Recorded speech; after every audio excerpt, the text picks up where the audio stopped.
So this video is focused on Yakub, an important character to a lot of Black nationalist religious ideologies, in particular the Nation of Islam and the Nuwaubian Nation, also a lot of Hebrew Israelites and Hoteps and others.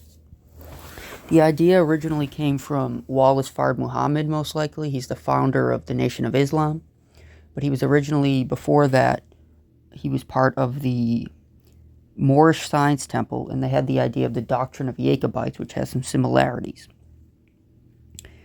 The Nation of Islam believes that Yakub was born in Mecca, the Muslim holy city, at a time when only black people are around. The Nuwaubian Nation founder, Dwight York, talks about how Yakub was born to a Sinian mother, which is a cone-headed humanoid race, and she was a princess, and a Shuyuk father in the Shuyuk civilization, Inner Earth civilization, and he was an alien. Yakub was considered a genius at a very young age. By the age of 6, he already discovered the law of attraction and repulsion by playing with magnets and steel. At a pretty young age, he discovered a black and brown German black people, supposedly, and he had 59,999 followers while in Mecca. He was part of the tribe of Shabaz's Meccan branch and went to the University of Mecca, and by the age of about 18, already exhausted all the information he could supposedly learn at the University of Mecca. He had a very big head, literally, and a big ego, so he was called Big Head. That was a nickname he was often called, and he wanted to rule black people through deceit and trickery because he was upset about a lot of things. He then later went to the Greek island of Palin in the Aegean Sea, which is now called Patmos, most likely. He had a despotic regime there, and he killed or breeded out a bunch of black babies to create the brown race, and that took about 200 years. He only lived to 150 years old, but his followers took over his job. After about 600 years, the white race was created.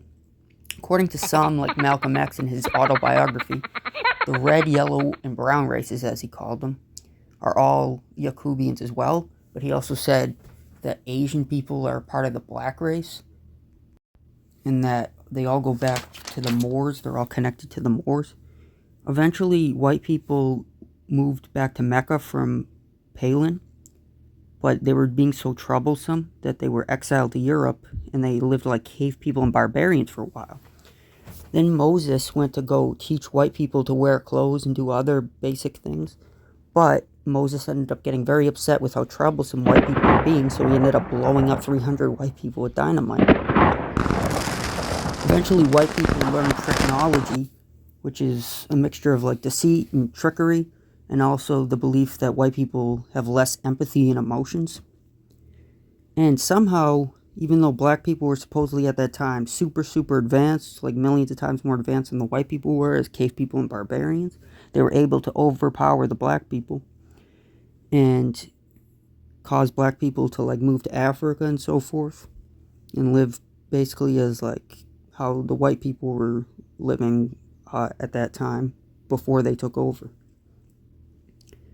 And Malcolm X also talked about how the red, yellow, and brown races were created through bleaching processes, and that all gorillas and other monkey-type animals are part of the white race or connected to the white race.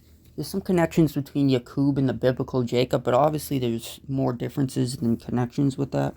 So there's some variations in beliefs about the Yakub story, especially between Wallace Fard Muhammad, how he started it out, and Malcolm X, who's another big figure in the Nation of Islam, and Dwight York in his book, The Holy Tablets, how he expanded on it. He's the founder of the Nuwaubian Nation, as I said. But this all goes to the idea of how a lot of these people view white people as devils, and even some other groups of people, other ethnic and racial groups, as devils, just bad people, because Yakub is part of the reason why we're here. But yeah, pretty interesting story. I'm not really sure why people fall for this, but I guess I shouldn't be surprised.